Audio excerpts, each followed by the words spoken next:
So today we're going to talk about how to get the horse on the bit. First of all, I don't actually like that term very much because it just makes riders focus too much just on the horse's head and neck and the mouth maybe, because it's really not just about the head and neck position. It's just so much more.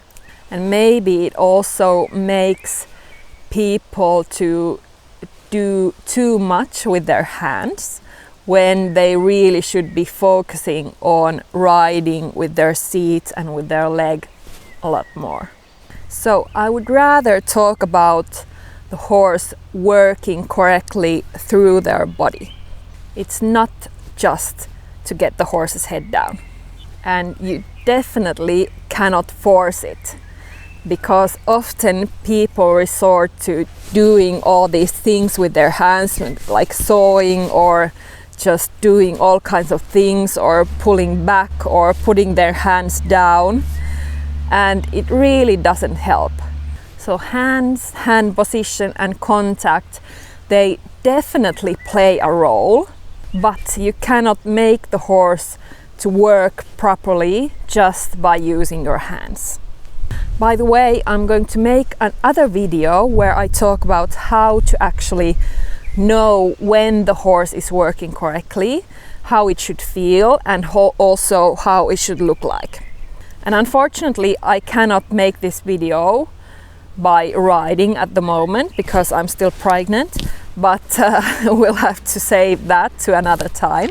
So you want the horse to reach towards your contact and reach towards your hand and relax its mouth and its tongue. So from the horse's tongue and from the horse's mouth, there are connections throughout the horse's whole body by fascia and muscles. So that's why it's also so important what kind of contact do you have, and also that you offer that soft, supple contact to your horse.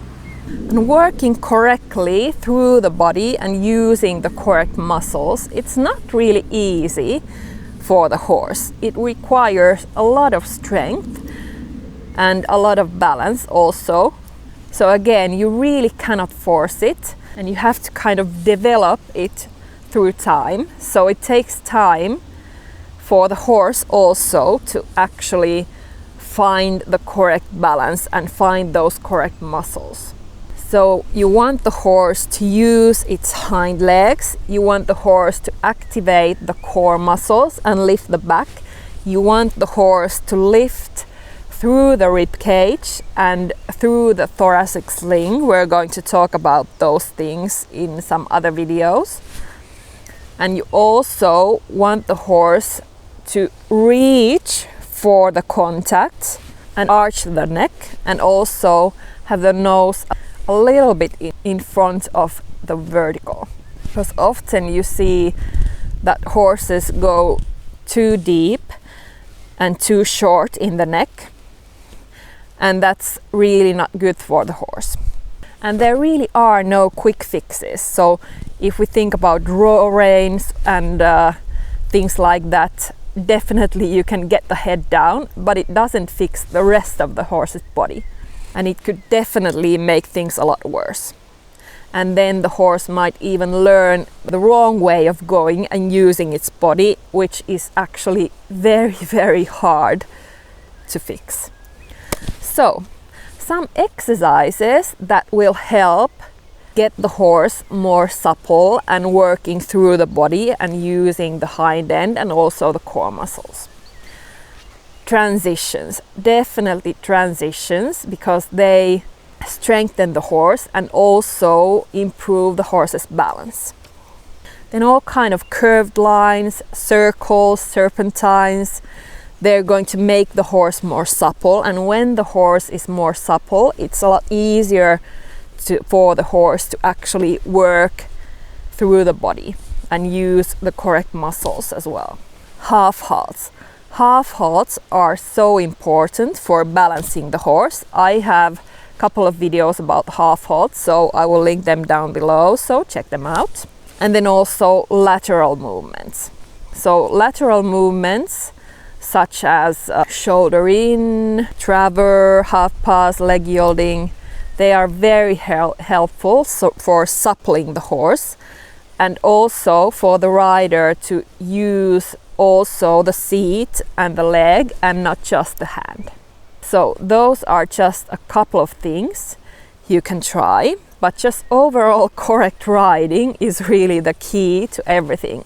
And also the rider's balance and correct use of the aids and correct riding position. Because if the rider is not in balance, if the rider cannot use their own body correctly and carry their own body, it's very difficult for the horse to work correctly either, because then they have to compensate. So again, I really hope this video was helpful. If you have any comments or maybe tips that have helped you, just comment down below. I would love to read them, because we can always learn something new. So until next time, bye!